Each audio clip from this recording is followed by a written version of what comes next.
जय हिंद साथियों, मैं अंकित कुमार यादव आप सभी का स्वागत करता हूं सृष्टि ज्ञान केंद्र में, जहां हम चल रहे हैं प्रारंभ करने कक्षा 11वीं की पॉलिटिकल साइंस का पहला अध्याय, जिसका नाम है संविधान क्यों और कैसे।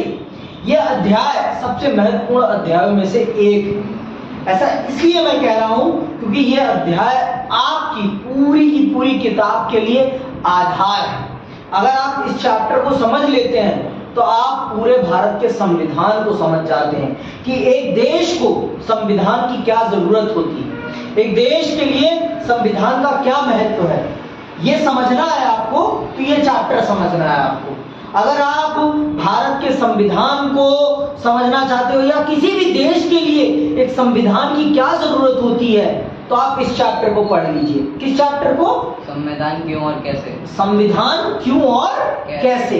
इस चैप्टर को आप पढ़ लेंगे तो आपको पता चल जाएगा कि किसी भी देश के लिए संविधान का क्या महत्व होता है। तो चलिए पढ़ते हैं और समझते हैं कि किसी भी देश के लिए संविधान का क्या महत्व है।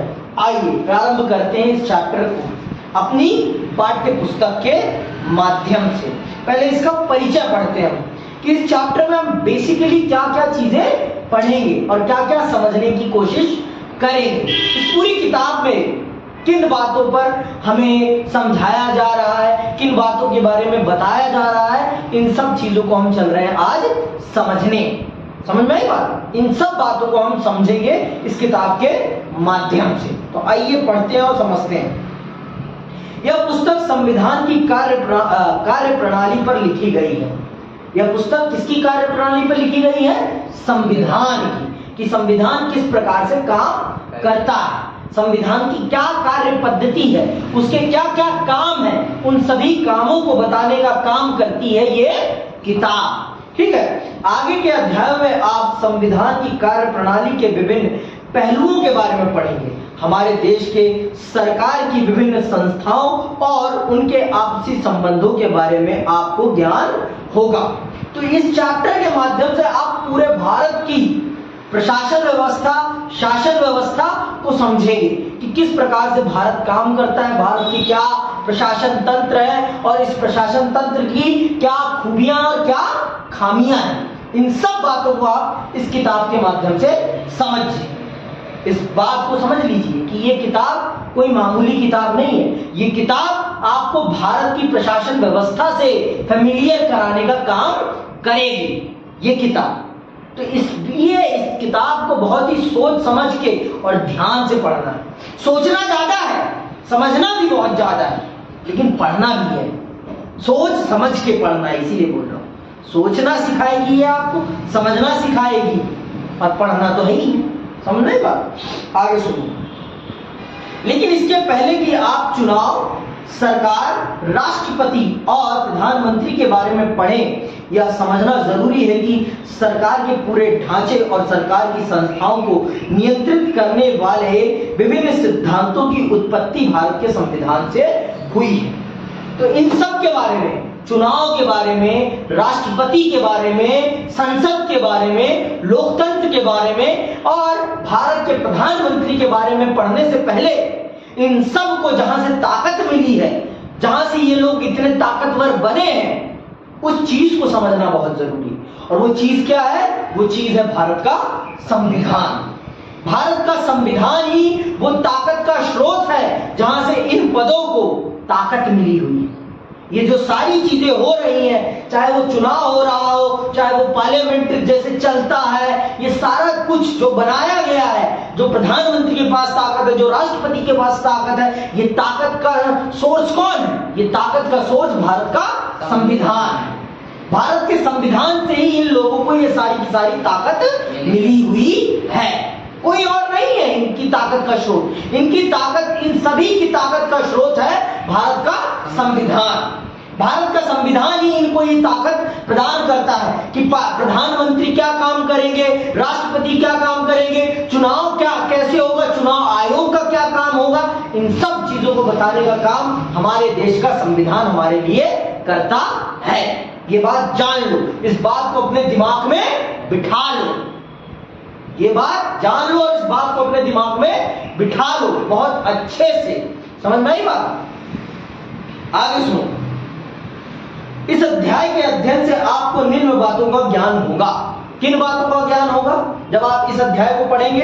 पहला है संविधान किसे कहते हैं। सर्वप्रथम आपको यह पता चलेगा कि संविधान किसे कहते हैं, क्या होता है संविधान, इस बात का पता चलेगा। दूसरी बात क्या पता चलेगी आपको, संविधान समाज को क्या देता है, ऐसी क्या चीजें हैं जो संविधान समाज को देता है, और लोग संविधान पर इतना भरोसा क्यों करते हैं। भरोसे का कारण पता चलेगा आपको कि जनता उस पर भरोसा क्यों करती है, क्या कारण है जो जनता उस पर भरोसा करती है। इस बात का भी आपको पता चलेगा जब आप इस चीज को पढ़ेंगे। संविधान समाज में शक्ति का बंटवारा कैसे करता है, संविधान समाज में शक्ति का बंटवारा कैसे करता है, इस बात का भी आपको पता चलेगा। और फिर पता चलेगा आपको भारत का संविधान कैसे बनाया, भारत के संविधान की निर्माण प्रक्रिया क्या है, इस बात का भी आपको बहुत अच्छे से पता चलेगा। तो आइए प्रारंभ करते हैं, पहले विषय को समझते हैं। क्या है पहला विषय, संविधान किसे कहते हैं। तो संविधान किसे कहते हैं, ये बात आपको संविधान हमें क्या देता है इस बात में ही पता चल जाएगी। पहला ही प्रश्न आता है आपके सामने, हमें संविधान की क्या आवश्यकता है। भाई सबसे पहले हमें यह पता होना चाहिए ना कि हमें संविधान की क्या आवश्यकता है। जब तक इंसान को भोजन का महत्व नहीं पता चलता तब तक वो भोजन क्यों करे। भोजन करने के लिए कुछ कारण तो होना चाहिए ना मेरे पास, कि मुझे इस चीज को करने से क्या फायदा होगा, क्यों जरूरत है मुझे, क्यों जरूरत है। इंसान आज कपड़े पहन रहा है तो क्यों पहन रहा है, क्योंकि वो अपने तन को ढकना चाहता है, वो अपने शरीर को एक वस्तु के तौर पर देखता है और उस वस्तु को वो ढक के रखना चाहता है, इसलिए वो अपने शरीर को वस्त्रों से ढके रहता है, अपने शरीर को वस्त्रों से ढके रहता है, इसीलिए। समझ में आई बात, और कोई कारण नहीं है, ये बात जानो आप, और कोई कारण नहीं है। उसने अपने शरीर को इसीलिए ढका है क्योंकि वो अपने शरीर को वस्तु समझता है। तो इसी प्रकार से हमें संविधान की क्या आवश्यकता है, इस चीज को समझने के लिए इस चीज को पहले हमें समझना पड़ेगा ना, तभी तो हम संविधान को एक्सेप्ट करेंगे ना। जब तक हमारे पास उसकी कोई जरूरत नहीं होगी, जब तक हमारे पास उसकी कोई जरूरत नहीं होगी, हम उसको अपने उपयोग में क्यों लेंगे। किसी भी चीज को उपयोग में लेने के लिए हमारे पास उसकी जरूरत होनी चाहिए ना। अब बिना अंधेरे के तो लाइट नहीं जलाओगे ना भाई, लाइट तभी जलेगी जब अंधेरा होगा। कि बेवजह लाइट जला दोगे, बेवजह लाइट जलाओगे तो उसका कोई फायदा होगा नहीं। फायदा तब है ना लाइट का जब रूम में अंधेरा हो और उसे जलाया जाए। बिना अंधेरे के लाइट का कोई महत्व है नहीं, आप ही नहीं। समझ में आई बात, बिना अंधेरे के बल्ब की कोई महत्वता नहीं है। समझ में आई बात, इसी चीज को चल रहे हैं हम पढ़ने और समझने, इसी चीज को चल रहे हैं समझने और पढ़ने।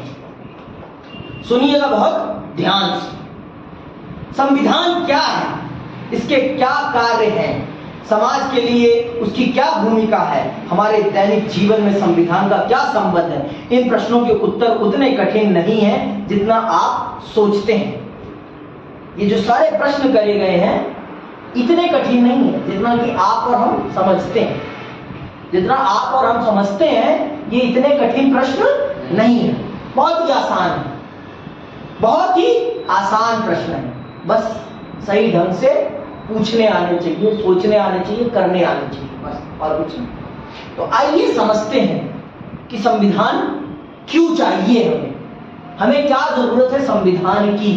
तो सबसे पहला ही टॉपिक आपकी बुक का है, संविधान तालमेल बिठाता है। संविधान तालमेल बढ़ाता है और भरोसा दिलाता है।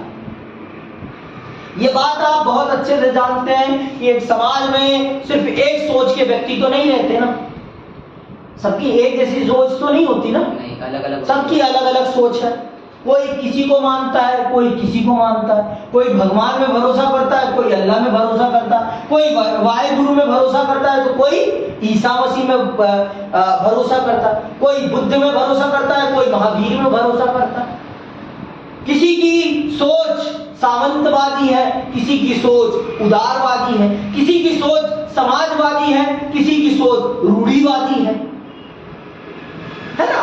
सोच भी बहुत ज्यादा है, किसी की हाइट बहुत लंबी है, किसी की हाइट बहुत चिकनी है, कोई बीच का है, कोई यहां से ताकतवर है तो कोई यहां से ताकतवर है। समाज में सिर्फ एक प्रकार के तो लोग नहीं है ना, अलग अलग प्रकार के लोग। और इन अलग अलग प्रकार के लोगों के साथ अगर समाज में रहना है हमें, तो समाज को हमें कुछ सिद्धांत देने पड़ेंगे, समाज को हमें कुछ सिद्धांतों पर जोड़ना पड़ेगा, समाज को हमें कुछ ऐसे अहम पहलू प्रदान करने पड़ेंगे जिस पर समाज का हर व्यक्ति कम से कम एग्री हो जाए, जिससे कि वो समाज में बनाए गए नियमों का अनुसरण करे। समझ में बात? समाज को हमें कुछ ऐसी चीजें देनी पड़ेगी जिससे कि समाज उन सब बातों को माने और उन पर चलने की कोशिश करे, उन पर चलने का प्रयास करे। तो संविधान पहला काम यही करता है, संविधान पहला काम यही करता है कि संविधान समाज में एक तालमेल बिठाता है, एक तालमेल बिठाने का काम करता है, उन्हें कुछ सिद्धांत देता है। क्या देता है? कुछ सिद्धांत देता है कि अगर आप मेरे अनुसार चलेंगे तो आपका जीवन सरल होगा, आपका जीवन सुलभ होगा। ये करने का काम आपका कौन करता है? ये करने का काम आपका संविधान करता है। समझ रहे बात? ये काम करने का काम संविधान करता है, ये बात जान लो आप। तो चलिए पढ़ते हैं कि समाज में किस प्रकार की भिन्नताएं होती हैं और इन भिन्नताओं से किस प्रकार से समाज को एकजुट करने का काम संविधान करता है। तो आइए सुनिएगा। कल्पना करें कि आप एक ऐसे बड़े समूह के सदस्य हैं, या भी कल्पना करें कि उस समूह की कुछ विशेषताएं हैं। मसलन अंडरलाइन करना स्टार्ट करिए। उस समूह के सदस्य एक दूसरे से अनेक तरह से भिन्न हैं, उनकी अलग अलग धार्मिक निष्ठाएं हैं, उनमें कुछ हिंदू, कुछ मुसलमान, कुछ ईसाई और कुछ ऐसे भी हैं जो किसी भी धर्म को नहीं मानते। वे और आधारों पर भी भिन्न हैं, वो सिर्फ इन्हीं आधारों पर नहीं, और भी आधारों पर भिन्न हैं। जैसे कि वे अलग अलग व्यवसाय करते हैं, उनकी भिन्न योग्यताएं हैं, अलग अलग शौक हैं और सिनेमा से लेकर किताबों तक उनकी पसंद अलग अलग है। उनमें कुछ धनी तो कुछ गरीब हैं, कुछ लोग बूढ़े तो कुछ जवान हैं। कल्पना करें कि ऐसे समूह के सदस्यों में जीवन के विभिन्न पहलुओं को लेकर विवाद है, जैसे किसी व्यक्ति को कितनी संपत्ति रखने की इजाजत होनी चाहिए, किसी व्यक्ति को कितनी संपत्ति रखने की इजाजत होनी चाहिए, क्या सभी बच्चों को स्कूल भेजना अनिवार्य है या माता पिता को इसका निर्णय लेने देना चाहिए। इन सब विषयों पर उनमें आपसी विवाद है कि किसी व्यक्ति को कितनी संपत्ति रखनी चाहिए, क्या सभी बच्चों को स्कूल जाना अनिवार्य होना चाहिए या फिर उन पैसों का प्रयोग करके पार्क बना देना चाहिए। सुनिएगा, इस समूह को अपनी सुरक्षा के लिए कितना खर्च करना चाहिए या इसकी जगह उसे बहुत सारे पार्क बनवाना चाहिए। क्या इस समूह को अपने ही कुछ सदस्यों के विरुद्ध भेदभाव करने देना चाहिए। भिन्न भिन्न लोग इनमें से प्रत्येक प्रश्न का अलग अलग उत्तर देंगे, लेकिन अपनी भिन्नताओं के बावजूद भी इस समूह को एक साथ रहना है। इन सब भिन्नताओं के बावजूद भी, इन सब अंतरों के बावजूद भी पूरे समाज को एक साथ रहना है। तो कैसे रहा जाए, कैसे रहा जाए भाई? अगर सबको इन भिन्नताओं के साथ रहना है तो कुछ ना कुछ तो ऐसी बातें हमें स्वीकार करनी पड़ेंगी जिन पर हम सबकी आत्म सहमति बैठती हो। भाई एक ब्लॉक में भी जब लोग रहते हैं तो कुछ रूल्स बनाते हैं ना कि भाई कोई भी कूड़ा अपने घर के बाहर नहीं फेंकेगा, और इस समय के बाद अगर कोई आएगा तो वो बहुत आहिस्ते आएगा। इस समय के बाद कोई भी म्यूजिक नहीं बजाएगा, कोई भी म्यूजिक नहीं बजाएगा। इस समय के बाद ये सारे काम नहीं करे जाएंगे, है ना। कुछ नियम बनाए जाते हैं स्कूल में भी आप देखिए, आपके कुछ नियम होंगे आपके, और उन नियमों का आपको अनुसरण करना पड़ता है। जैसे स्कूल में हर व्यक्ति एक ड्रेस कोड फॉलो करेगा, वो इसी ड्रेस कोड में आएगा। इस ड्रेस कोड के अलावा कोई और ड्रेस कोड वो यूज नहीं करेगा, है ना? ये सब है ना? तो ये क्या है? ये नियम है, और इन नियमों के माध्यम से समाज को एकजुट करने का प्रयास किया जाता है। जिससे समाज में क्या ना पैदा हो, मतभेद ना पैदा हो कि हाँ इसको तो कुछ विशेष मिल रहा है और मेरे साथ भेदभाव हो रहा है, ये भावना ना पैदा हो, इसीलिए उसके साथ ऐसा किया जाता है। इसीलिए उसके साथ ऐसा किया जाता है जिससे कि समाज में भिन्नताएं पैदा ना हो और समाज एकीकृत हो सके, समाज एकीकृत हो सके। तो यही चीज पूरे देश के लिए कौन करता है? यही चीज पूरे देश के लिए संविधान करता है कि वो कुछ ऐसे नियम देता है समाज को जिसपे समाज का हर व्यक्ति भरोसा करता है, और वो भी ये प्रयास करता है कि इन नियमों का पालन करे। और संविधान ये आश्वासन देता है अपने लोगों को कि अगर कोई भी इन नियमों का अनुसरण नहीं करेगा और आपके अधिकारों का हनन करेगा तो मेरे द्वारा उसे दंड दिया जाएगा, मेरी न्यायपालिका के माध्यम से। वो एक पूरी की पूरी प्रशासन व्यवस्था स्थापित करता है। कौन? संविधान। वो एक प्रशासन व्यवस्था के माध्यम से पूरे समाज को ये भरोसा दिलाने का काम करता है कि अगर आपके साथ कुछ भी गलत होता है तो आप मेरे द्वारा बनाई गई न्यायपालिका के माध्यम से न्याय प्राप्त कर सकते हैं। समझ में आई बात? तो संविधान ये करता है। संविधान समाज को एक मूलभूत आधार प्रदान करता है। किनका? सिद्धांतों का, नियमों का, कानूनों का, जिनका पालन करके समाज एकजुट होता है। और अगर कोई भी उन कानूनों, नियमों और सिद्धांतों का उल्लंघन करता है तो उनको दंड देने का काम भी कौन करता है? संविधान। तो इसीलिए कहा गया है संविधान का पहला काम है समाज में तालमेल बिठाना, बढ़ाना और भरोसा दिलाना। समझ में आई बात? तो ये काम है संविधान का। तो ये काम है संविधान का। समझ आई बात कि नहीं आई? अभी पक्का? आगे सुनो।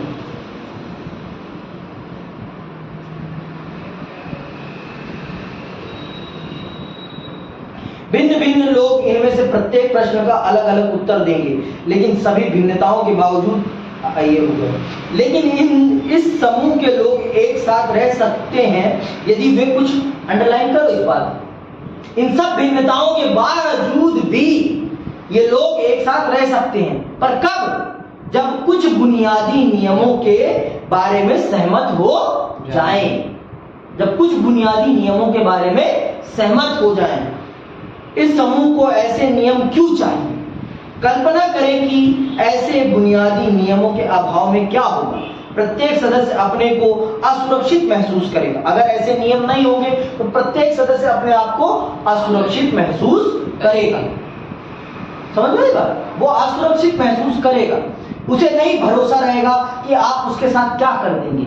उसे ये भरोसा ही नहीं है कि अगर उसके साथ आप कुछ गलत करेंगे तो वो कहां जाएगा।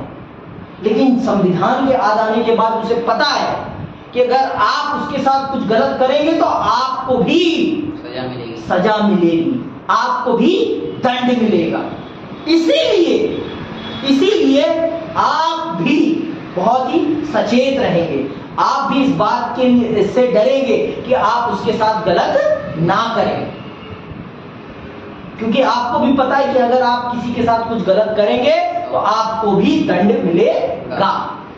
इसलिए आप भी किसी के साथ गलत करने की भावना अपने मन में नहीं लाएंगे। समझ में आई बात? तो ये बात बहुत अच्छे से समझ लीजिए। इस बात को समझना बहुत जरूरी है। आगे सुनिए।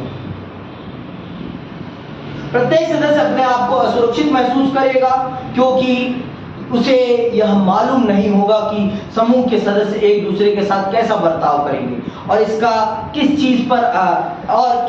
चीज पर अधिकार है। किसी भी समूह को सार्वजनिक रूप से मान्यता प्राप्त कुछ बुनियादी नियमों की आवश्यकता होती है, जिससे समूह के सभी सदस्य जानते हों, ताकि आपस में एक न्यूनतम समन्वय बना रहे। लेकिन ये नियम केवल पता ही नहीं होने चाहिए, वह उन्हें लागू भी किया जाना चाहिए। यदि नागरिकों को यह विश्वास ना हो कि दूसरे नागरिक भी उन नियमों का पालन करेंगे, तो उनके पास भी उन नियमों को पालन करने का कोई आधार नहीं होगा। लेकिन जब यह कहा जाता है कि उन नियमों को न्यायालय में लागू किया जाएगा, तो इससे सभी को विश्वास हो जाता है कि और लोग भी इन नियमों का पालन करेंगे, क्योंकि ऐसा ना करने पर उन्हें दंड दिया जाएगा। समझ रहे बात? तो ऐसा ना करने पर उन्हें दंड दिया जाएगा। तो इस चीज से ये सुनिश्चित हो जाता है कि सभी नागरिक इन नियमों का अनुसरण करेंगे, सभी नागरिक इन नियमों का अनुसरण करेंगे। समझ में आई बात? तो इसीलिए कहा जाता है संविधान का पहला काम क्या है? संविधान का पहला काम है कि वह बुनियादी नियमों का एक ऐसा समूह उपलब्ध कराए जिससे समाज के सदस्यों में एक न्यूनतम समन्वय और विश्वास बनाए, न्यूनतम समन्वय और विश्वास बनाए, और समाज खुशहाली की तरफ आगे बढ़े, समाज खुशहाली की तरफ आगे बढ़े। तो ये काम करता है आपका संविधान आपके लिए। समझ में आई बात? तो आज के लिए बस एक ही पढ़ते हैं, और अगली क्लास में अर्थात कल की क्लास में हम और आगे के कामों को विस्तार पूर्वक समझेंगे। आज के लिए बस इतना ही। जय हिंद, जय भारत।